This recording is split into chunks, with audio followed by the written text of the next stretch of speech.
My name's Marie Guerin, and I am doing a book talk on the book Ready Player One by Ernest Cline.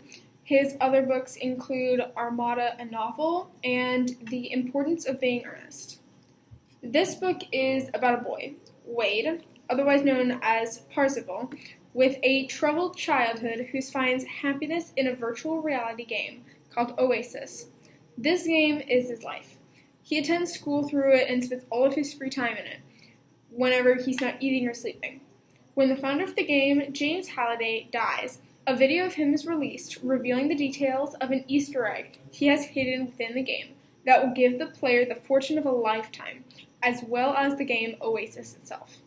Wade, along with many other players around the world, dedicates himself to finding the egg and studies Halliday for clues.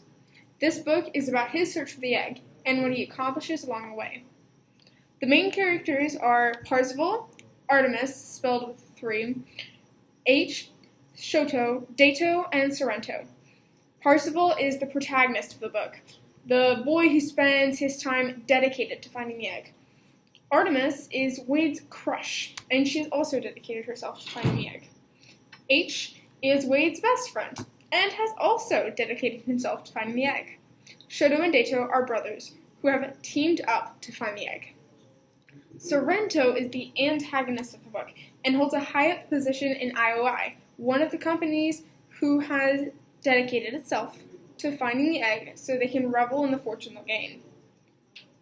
On chapter 1 of page 14 in the book, it says, "Playing old video games never failed to clear my mind and set me at ease. There, inside the game's two-dimensional universe, life was simple."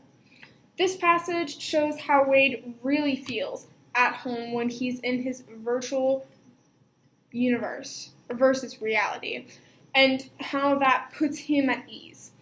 I chose this passage because of its importance to the story. This really shows why Wade became a gunter in the first place, because of his passion for video games, and especially Oasis, starting off the book.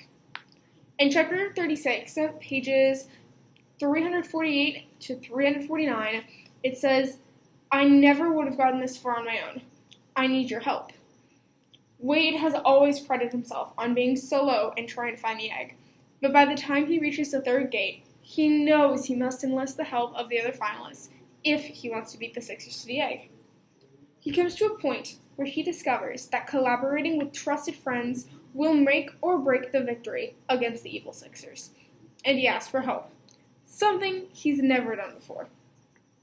Is really important to the story because it tells the tale of friendships and trust and collaboration in attempting to achieve something important, such as obtaining the egg.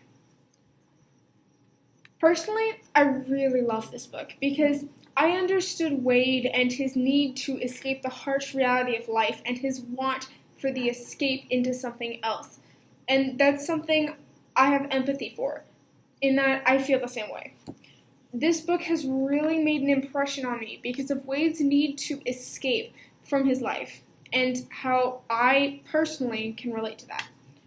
I would definitely recommend this book to a friend, and I plan to bring it to my book club next meeting so they can read it too. This story is about finding yourself when you're lost and don't know where to turn. It's about pushing through the worst of times and persevering when you think you can't. In this story, Wade is going through some really tough times between having his family blown up and no money to his name. Wade was in a pretty bad spot, yet he still lived on in his position as Parzival and found himself an apartment. He got himself advanced equipment for playing Oasis, and he built himself a new life. He built himself from the ground up and reinvented his way of life around Oasis. It took a lot of bravery and determination to do this, a rare character trait. One of the lessons that can be learned from this book is that determination and perseverance pays off, even when it doesn't feel like it's worth it. Another thing in this book is that flying solo isn't always the best solution. Collaboration can prove to be rewarding. When Wade finally decides to ask the other finalists for help, his goal of winning the egg becomes realistically possible.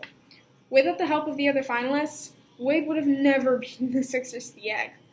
This book creates a better society because it shows us good values and personality traits in people, things we want to see in others, as well as in ourselves.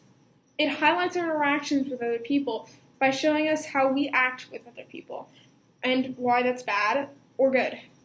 This book has taught me a few things about what deters people when I talk to them, and what they appreciate. I would definitely recommend this book based on what it has taught me.